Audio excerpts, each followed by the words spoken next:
Deep in the rain-shadow valleys of the British Columbia interior, where the Douglas firs grew so dense they swallowed the afternoon light whole, 5 hardened ranchers pooled their loneliness into a single desperate act.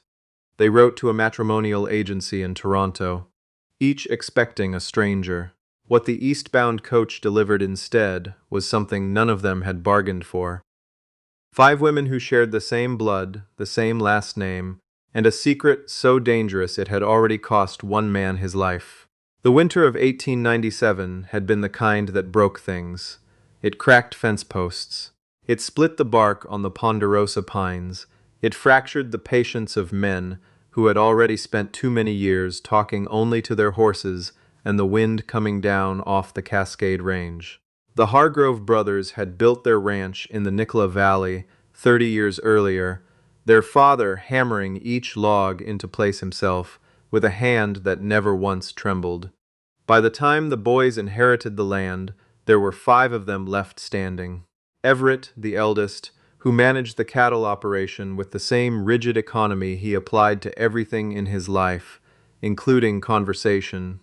Silas, the second son, whose left eye carried a permanent squint from a logging accident, and who had since developed an unnerving habit of seeing things other people missed.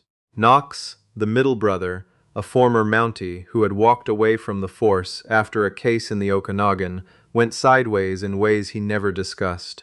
Calloway, the fourth, restless and sunburned, and constitutionally incapable of staying in one place longer than a season, who had somehow managed to stay on the ranch simply because there was nowhere better to be.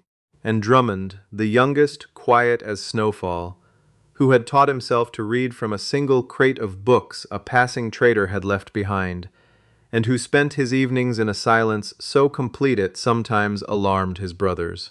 Everett called a meeting on the first Tuesday of March, when the snowpack had softened enough to suggest the world might eventually turn green again. He did not ask for opinions.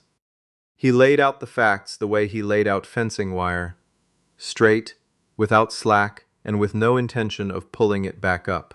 They needed women, not for sentiment, for continuation. The ranch required more hands than 5 brothers, and 3 hired men could provide, and the kind of hands that came with women, the cooking, the mending, the accounting of household stores, were the kind that kept a working operation from quietly falling apart. Everett had already written to the Hearthside Correspondence Society in Toronto. The envelopes had gone out 2 weeks prior. Silas had scratched jaw. Knox said nothing, but exhaled through his nose in a way that suggested mild approval. Calloway grinned and said it was about time. Drummond simply nodded and returned to his book. The letters that came back over the following months were careful, precise things.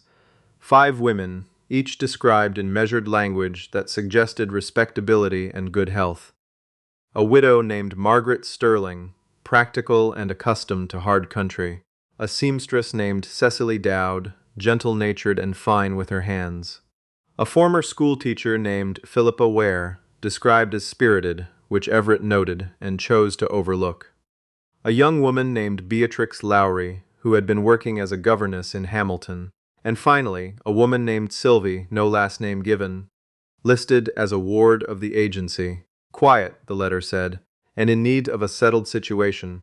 They rode down to Merritt on the appointed Thursday in late June to meet the stage. They were not an inconspicuous group. 5 men on horseback, all broad through the shoulders, dressed in the practical wool and denim of working ranchers, rifles slung across their backs not from threat but from habit. The town's main street gave them room without being asked. Children moved to the boardwalks. A dog sleeping in the middle of the road opened one eye and relocated without being told. The coach came in trailing a rooster tail of summer dust. It stopped in front of the relay station, and the driver climbed down from the box, rolling his neck with a grunt. The door swung open. The first woman to step down moved with a composure that suggested she had been preparing herself for this moment for some time. She was tall, with dark auburn hair, pinned severely beneath a hat that had seen better weather, but was worn with no apology. Her eyes were a clear, uncommon gray, and they swept the 5 waiting men with a calm assessment that missed nothing. She carried a leather satchel in one hand and held the doorframe with the other as she stepped onto the ground. Margaret Sterling, the widow. The second woman followed immediately, and something shifted in the air. She had the same auburn coloring, the same gray eyes, though her manner was entirely softer. She moved as if she were trying to take up as little space as possible, her gaze going immediately to the street rather than the men waiting on it. Still, the resemblance was unmistakable. The third woman came out of the coach fast, with the energy of someone who had been sitting still for too long.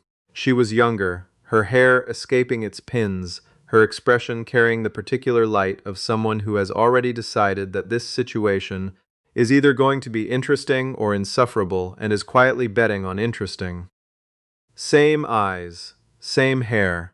The fourth woman stepped down and immediately reached back into the coach to help the fifth, who emerged slowly, clutching a worn cloth bag against her chest and blinking at the mountain light as if she had forgotten it existed.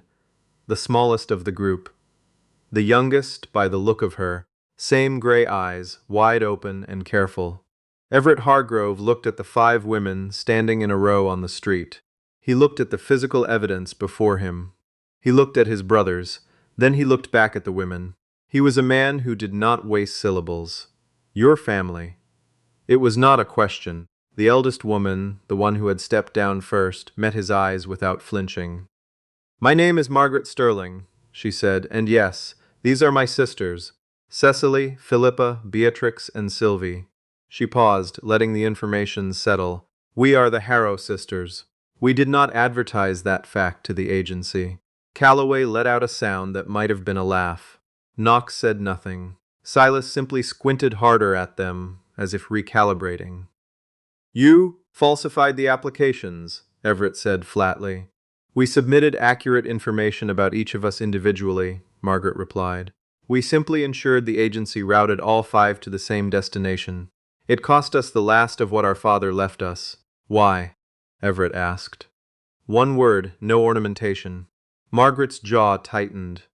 Not from shame, from something older than shame. Because we could not go separately, she said. And I will explain why in full, Mr. Hargrove, but I would prefer not to do it in the middle of a public street. Everett looked at his brothers again. Calloway shrugged. Knox gave the almost imperceptible tilt of his chin that meant proceed. Drummond was watching Sylvie, the youngest, who was still gripping her bag with both hands and staring at the peaks above town as if calculating distance. Load the trunks, Everett said. The drive up to the Hargrove Ranch took 3 hours on a road that was more suggestion than road. The coach was long gone by the time they started, the women distributed between a flatbed wagon and 2 of the brothers' horses. Cecily sat in the wagon bed with Sylvie, not speaking but keeping one hand close to her youngest sister's arm. Beatrix had accepted Calloway's offer of a horse with suspicious speed, settled herself in the saddle with the competence of someone who had ridden before, and spent the climb watching the terrain with an attention that had nothing to do with admiration. Philippa sat rigidly on the wagon bench, and when a wheel found a rut hard enough to throw her sideways, Knox reached across without looking and steadied her before she could fall. She did not thank him. She straightened up and fixed her gaze forward as though it hadn't happened. Silas rode alongside the wagon the entire way, watching the road behind them. Twice. The Hargrove homestead sat at the end of a valley cul-de-sac, ringed by pine-covered ridges that turned the afternoon light amber and gold. The main house was substantial, log construction, 2 stories, a covered porch running the full front length, smoke already rising from the kitchen chimney where the cook had been left to manage. Around it sat the barn, the smokehouse, the bunkhouse for the hired men, and a row of smaller outbuildings that spoke to a property that had been worked seriously for a long time. The women stood on the porch and looked at it in silence. Sylvie was the one who finally said quietly, "It's very far from anything." "That's the point," Everett said from behind her. After dinner, a meal of roasted venison and stored root vegetables that Philippa had audibly as underseasoned, earning a sideways look from Calloway and what might have been amusement from Knox. Everett asked his brothers to show the others to their rooms. He looked at Margaret. "You stay." The parlor was plain, lit by two kerosene lamps, the fireplace throwing warm, shifting light across the floorboards. Everett sat across from Margaret Sterling and waited. He was, among his many qualities, extraordinarily good at waiting. Margaret clasped her hands in her lap. She had practiced this speech, he could tell. The composure in it was deliberate, constructed, which meant what was underneath it was anything but composed. "Our father was Aldous Harrow," she began.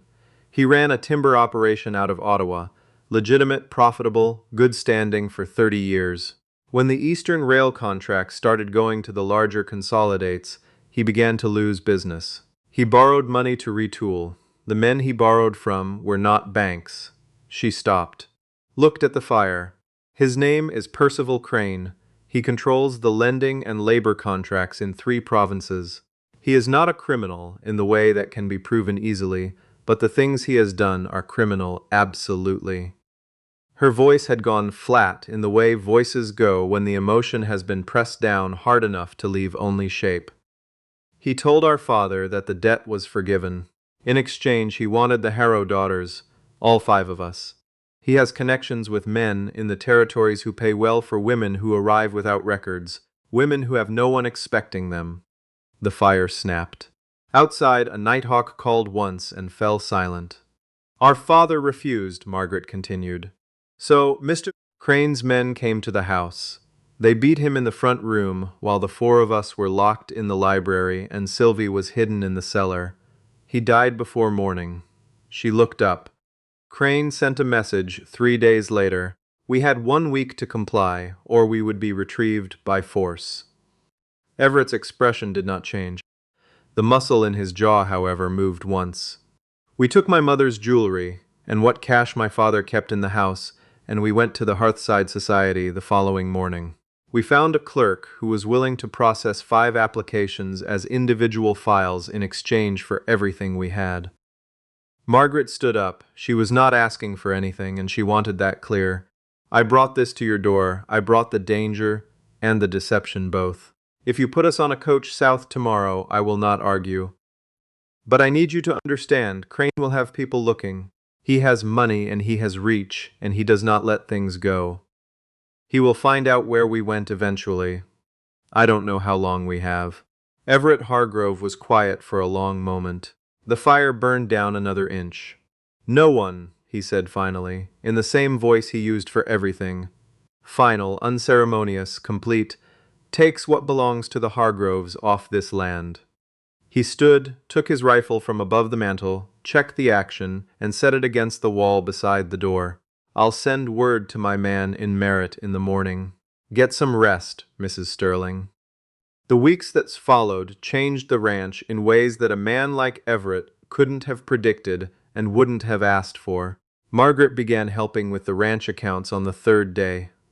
Not because anyone asked, but because she found the ledger sitting open on the kitchen table and the numbers in it were wrong.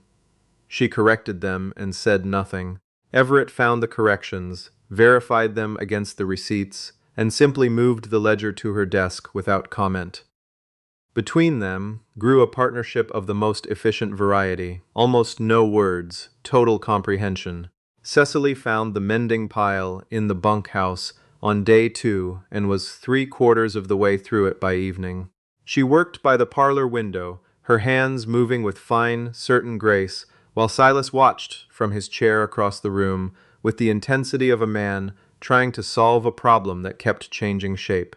He had lived his whole life reading signs. Bent grass, cracked branches, turned soil. Cecily Harrow was a different kind of sign.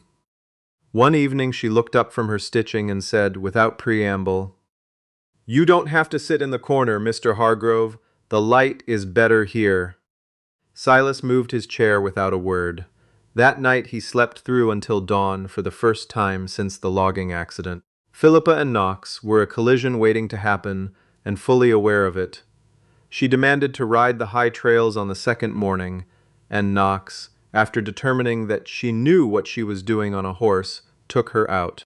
Their rides were arguments on horseback, about law, about the failure of Eastern institutions to protect ordinary people, about what a person owed to the place they lived in. Knox, who had seen what he had seen in the Okanagan, found her fury reasonable. He didn't agree with everything she said. He also didn't argue the way men argued with women, which was to say he argued back, hard and without condescension. And Philippa Harrow, who had spent her entire adult life being managed rather than engaged with, noticed. When her horse slipped on loose shale on the upper ridge and Knox's hand caught her arm before she registered the fall, she didn't pull away as fast as she might have. Beatrix had no patience for being handled gently, and made this known on arrival.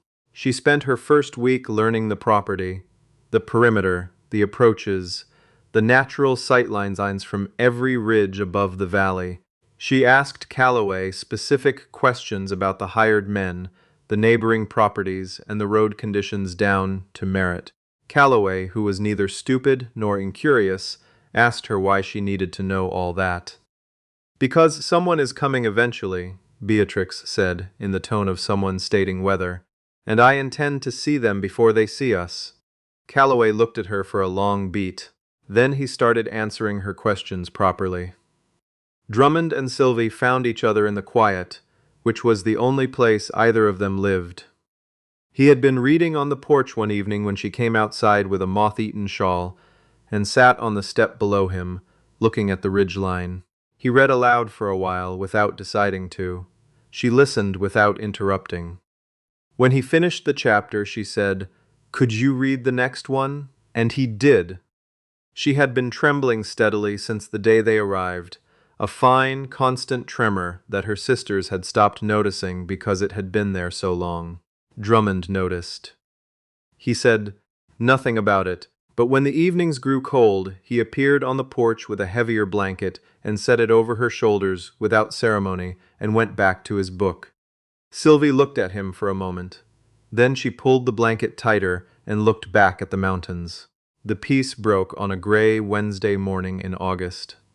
Everett's man in Merritt, a former trapper named Finch, who had owed the Hargrove family a debt for 15 years, and had spent those years quietly paying it in information, rode up to the ranch at first light without stopping to breathe properly. 4 men had come in on the Tuesday coach. Easterners, suits, money, and the wrong kind of eyes. They had asked at the livery about women traveling west, and specifically about 5 women with dark red hair. They had a photograph, a daguerreotype that Finch had not been able to look at directly before it was put away. They were offering a substantial sum for information. They had taken rooms at the hotel. Everett listened to all of it without expression. Then he looked at Margaret, who had come out onto the porch when she heard the horse. Her face had gone the color of winter ash. "How many?" she asked. 4 he could count, Everett said. "There will be more," she said. "Crane doesn't send 4 men. He sends 4 men first to find the ground, and then he sends the others." "Who leads them?" Finch scratched his neck. The one doing the talking was a tall man, silver-haired, name of Vickers. Silas came out of the barn. Knox appeared from the direction of the high pasture. Calloway materialized from the bunkhouse door, and Drummond stepped out from behind Everett with his rifle already in hand, in a way that suggested he had been listening for some time. "Vickers works for Crane directly," Margaret said. "He isn't a bounty man. He handles matters Crane wants done without witnesses." She pressed her hand flat against the porch railing. "He knows how to follow a trail to the end of it. If he's in Merritt, he already knows we're in the valley." "Then we don't wait for him to climb up here in the dark," Knox said flatly. "No!" agreed Beatrix. From the corner of the porch where she had appeared from somewhere, her expression settled into the calm of a woman who had been waiting for this conversation. "We don't!" Everett looked at his brothers. No one suggested putting the women in the cellar. They had each, separately, arrived at the conclusion that suggesting such a thing would be a tactical error of the highest order. "I know how Vickers thinks," Margaret said. "He won't expect us to hold ground. He's accustomed to frightened people who run. If we run, he picks us off on the open road. If we stay, she looked at the ridgelines, at the narrow pass that was the only way into the valley. We have terrain. We have terrain, Everett agreed. He picked up his rifle, and we have notice. They worked through the afternoon in hard, purposeful silence. Knox rode the perimeter and identified 3 approach routes. Beatrix took the highest ridge and mapped every sightline down into the clearing around the house. Calloway coordinated with the hired men, not explaining everything but enough. Philippa took charge of the ammunition supply with the organized precision of a woman who had once run a school and understood that logistics decided outcomes. Cecily kept Sylvie close, and Sylvie, who had stopped trembling at some point in the previous hour, helped without being asked to, moving with a steadiness that surprised her sisters. They came in the early morning, before first light, when the mist was thick in the valley bottom and the ridges were invisible. Not 4 men, 8. Vickers, it turned out, had sent ahead to Kamloops for reinforcements. What followed in the darkness and the mist was not a clean fight. It was loud and terrifying, and smelled of gunpowder and pine smoke, and at least one thing caught fire that wasn't supposed to, and had to be put out by Cecily with a bucket of water while the battle continued around her, without pausing for her convenience. Knox held the front of the house with Philippa beside him, who had positioned herself at the corner window with a rifle and a very clear view of the main approach. When 2 men tried to rush the porch simultaneously, her shot caught one and Knox handled the other, and they moved around each other in the confined space with the efficiency of people who had spent the last 6 weeks learning each other's rhythms without meaning to. Silas and Calloway held the east side, where the tree line came closest to the outbuildings. Beatrix had been on the high ridge since before the attack began, and was picking targets from elevation with a patience and precision that eventually convinced the remaining men on the east approach to reconsider their professional choices. Drummond took Sylvie to the root cellar, not because she couldn't defend herself, but because someone needed to guard the cellar entrance, and Sylvie had, over the preceding weeks, become very good at being exactly where she needed to be without drawing attention. When one of Vickers's men found the cellar entrance and forced it open, he encountered Drummond, who was larger than the doorframe, and Sylvie directly behind him with a cast iron pan that she used without hesitation and with considerable effect. Vickers himself came for the front of the house, and Everett met him on the porch. Vickers was exactly as Margaret had described. Silver-haired, controlled, carrying a revolver he clearly knew how to use. He had gotten through the perimeter because he hadn't come through it the expected way. He had come up the creek bed from the south, which meant he had studied the property carefully before arriving. "The women," Vickers said, leveling the revolver at Everett's chest. "Give me the women and this ends." "This ends now," said Margaret from the parlor doorway behind Everett, and put 2 bullets from Everett's spare Colt through the window glass into the porch post beside Vickers's shoulder. Not into him, beside him, deliberate. Vickers turned his head. It was enough. Everett moved. The surviving men broke some time before dawn, the way water eventually finds the lowest point. Not all at once, but in a slow collapse, the sounds of retreat fading into the mist and the creek noise. Knox confirmed the perimeter clear as the first gray light began to show at the ridges.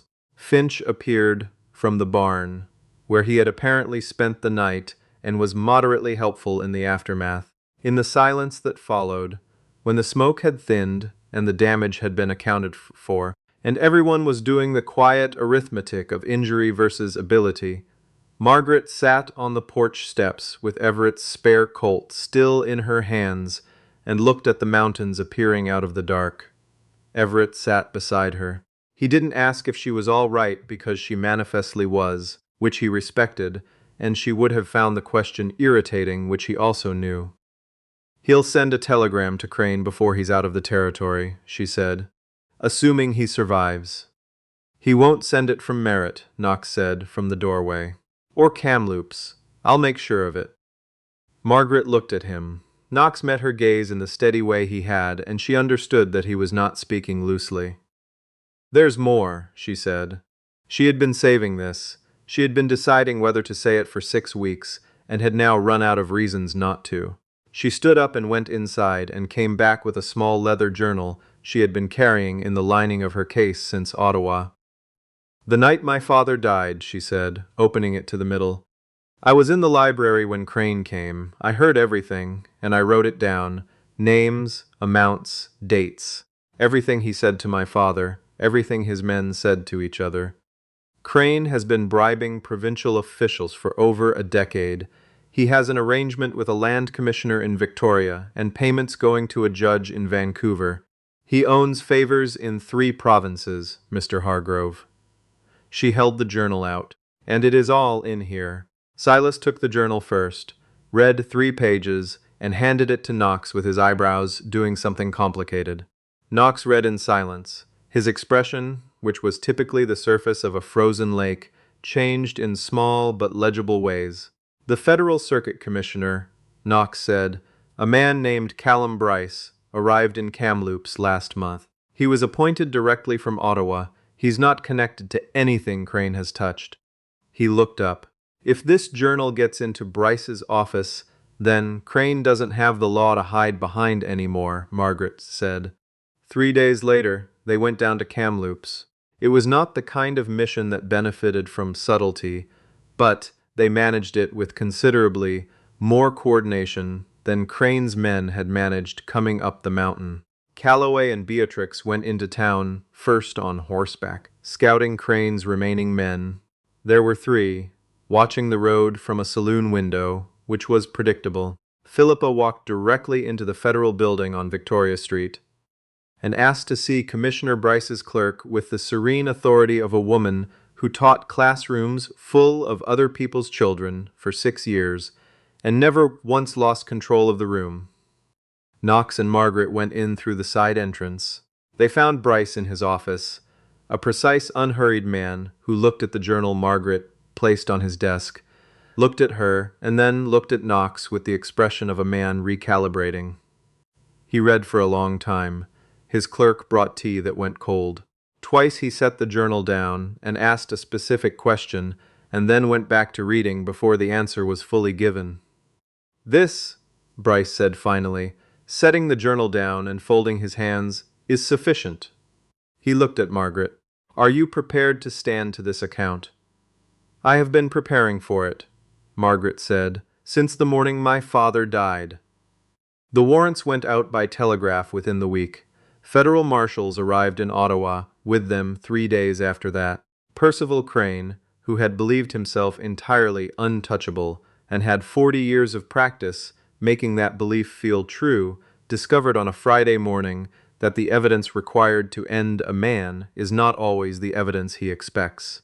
It was in a journal written by a 26-year-old woman with auburn hair who had survived the winter on a cattle ranch in British Columbia and had very good handwriting. The provincial commissioners he had paid were suspended pending inquiry. The judge in Vancouver resigned by Friday evening. September came in gold and clear, the aspens in the valley turning yellow in columns along the creek, the air carrying the sharp mineral smell of the approaching cold. The Hargrove Ranch settled into the kind of quiet that feels earned. There was no formal ceremony planned.